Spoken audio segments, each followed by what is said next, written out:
So here's a look at Tropical Storm Marco and Laura. And as we go through the presentation, I've sort of highlighted changes. So Marco has weakened to a tropical storm now, and Laura has strengthened somewhat, but not yet a hurricane. Marco, the more significant impacts still appear to be across Louisiana. Marco will turn left eventually and bend back toward Texas, but by the time it gets here, it should be much, much weaker, probably below tropical storm status, maybe a depression or what's called a remnant low. So we're really not too concerned about impacts from Marco. We are watching Laura very carefully, however. There is still a possibility of a hurricane landfall. Cat 2, perhaps even a major hurricane higher than a Cat 2, somewhere along the upper Texas or Louisiana coast. And where it makes landfall, we would expect significant winds, damaging winds, storm surge, and rainfall. As I say, the track is still a bit uncertain. Could track north into Louisiana, or still can't rule out a track into Texas. Here's a look at the forecast. You do note a slight shift to the east in the track forecast. So the center of the cone now is into Louisiana.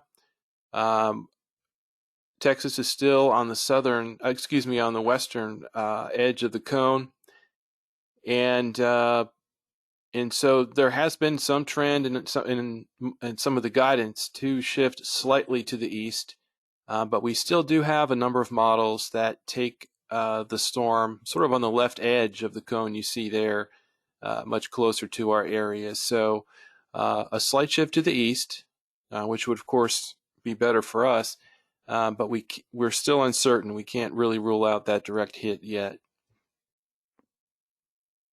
Here's a look at this is actually Marco. There's an error in the header there, and you can see Marco now. Maximum sustained wind 70 miles per hour, so it's just below hurricane status. It's a very, very small storm, and it's forecast to move toward the Louisiana coast and then start to bend left and weaken. So as I mentioned, by the time it does get to Texas, which could be Tuesday night or early Wednesday, there shouldn't be much left of Marco. So we're thinking fairly minor impacts from Marco. Our main focus will be on Laura. Take a look at the wind probabilities. You'll know they look a bit different than we briefed at 4 p.m. Now the axis of highest probabilities of tropical storm force winds are into Louisiana, but there still are relatively high probabilities into Texas as well. You still see 30 to 40%, for example, across Galveston Bay. But the slight shift east in the track has led to a shift also in the axis of highest probabilities of tropical storm force winds. And a similar pattern in the probability of 58 mile per hour winds, so strong tropical storm force.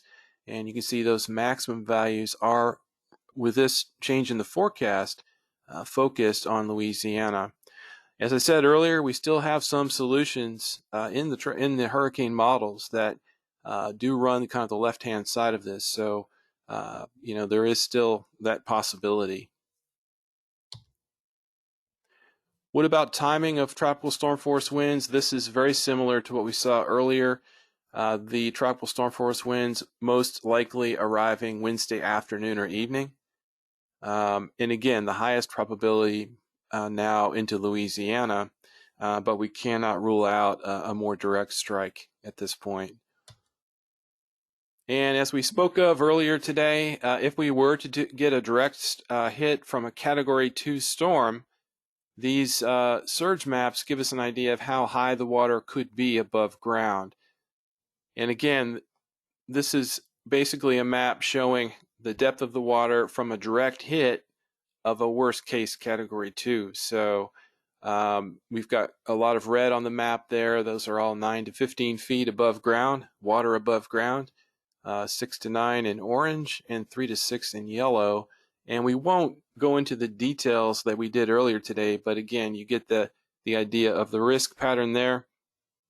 I again want to push the Huravac software as something you can use to kind of explore yourself some of the surge risks for different types of storms. Here's a map showing Nearshore Seas.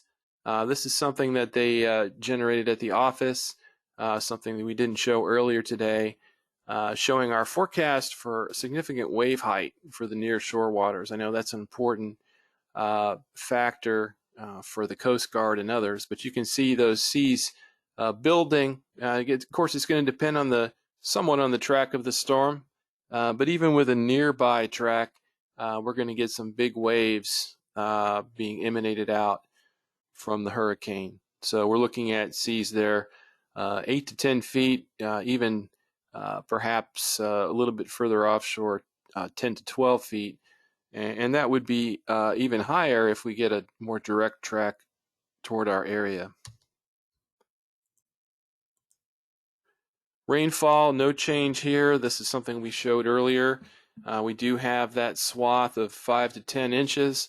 One thing they did say in the call tonight is 5 to 10, locally 15. So, that gives you an idea of the type of rainfall we might expect from this fairly quickly moving hurricane. And again, that swath of higher rainfall is shown here to follow the track earlier, which was more up along the Texas-Louisiana border. So that it remains to be seen exactly where the swath of heavier rains will be, but that will probably coincide with the track of the hurricane. So just to sum up, again, highlighting the changes, there has been a slight shift east from the 4 p.m. forecast, but there still is uncertainty on the track in what will happen. We do, like I say, still have some models that do want to bring it quite close to us. And so, we're going to need to continue to monitor the forecast trends and look for the models to continue to kind of hone in on where this hurricane will actually go.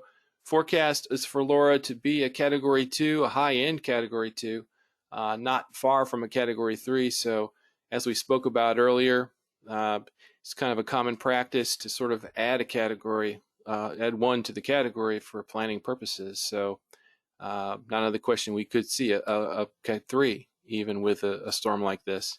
And then Marco is something we're really less concerned about.